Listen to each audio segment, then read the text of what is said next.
La Banque de développement Shelter Afrique a signé ce mercredi 25 octobre 2023, à Conakry, un mémorandum historique de coopération avec le ministère de l'Urbanisme, de l'Habitat et de l'Aménagement du territoire de la République de Guinée.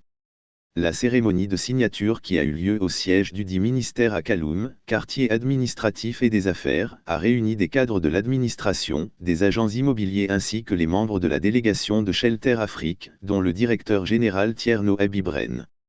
Le ministre de l'Urbanisme, de l'Habitat et de l'Aménagement du territoire, M. Ibrahima Khalil Condé, a exprimé la gratitude du gouvernement guinéen envers Shelter Afrique pour son engagement en faveur du développement du secteur immobilier dans le pays.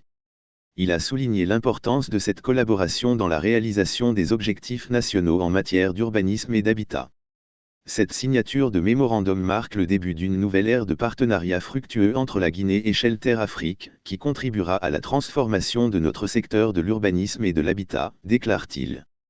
Et d'ajouter, je demande au gouvernement d'apporter son assistance à M. Rennes qui est d'abord de nationalité guinéenne pour qu'il puisse réussir dans la noble mission qui lui a été assignée par ses frères en Afrique. Toujours dans le registre des doléances, je profite aussi de cette occasion pour demander aux promoteurs immobiliers de venir vers la Banque Shelter Afrique pour leur faciliter la réalisation de leurs projets de construction de logements sociaux dans notre pays, recommande Ibrahima Khalil Condé. Pour rappel, depuis 1990, Shelter Afrique opère dans le pays, notamment avec l'aménagement foncier de plusieurs quartiers de la capitale dont Koloma, Sonfonia et Lambandji. Comme pour dire, cette institution de financement immobilier n'est pas novice dans le pays. À la suite du ministre Condé, Tierno Abibren, directeur général de Shelter Afrique, a réitéré l'engagement de son institution à accompagner le secteur du logement abordable dans de nombreux pays africains, y compris la Guinée. Il a également salué les efforts du gouvernement guinéen en vue de promouvoir un urbanisme durable et l'accès à un logement décent pour tous. Pour M. Rennes, la signature de ce mémorandum marque le retour de la Guinée au sein de cette institution financière. Puis, explique-t-il, à travers ce mémorandum, le gouvernement de la Guinée et la Banque Shelter Afrique ont décidé de redynamiser ce partenariat pour faire face à la crise de logement dans le pays. Et d'insister, cet accord de collaboration arrive à un moment important pour nous permettre de contribuer à l'accès au logement abordable en Guinée dans le cadre du partenariat public-privé.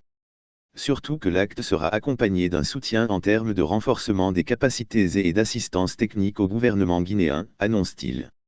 Du point de vue de la politique du logement, le directeur général de Shelter Afrique explique que la décision de la Guinée de se lancer dans un projet d'envergure visant à développer 1 million de logements est un véritable exploit. En tout cas, pour M. Rennes, en tant que banque de développement, ce projet s'inscrit parfaitement dans notre stratégie globale, qui met l'accent sur l'offre de logements rentables et abordables dans nos États membres, grâce à une collaboration entre les secteurs publics et privés. C'est pourquoi, considère-t-il, nous avons le privilège de participer à ce projet.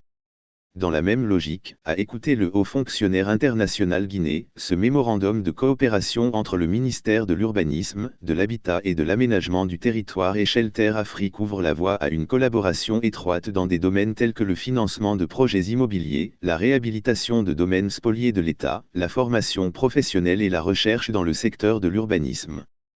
Il reflète l'engagement mutuel à travailler ensemble pour améliorer la qualité de vie des citoyens guinéens et favoriser le développement économique.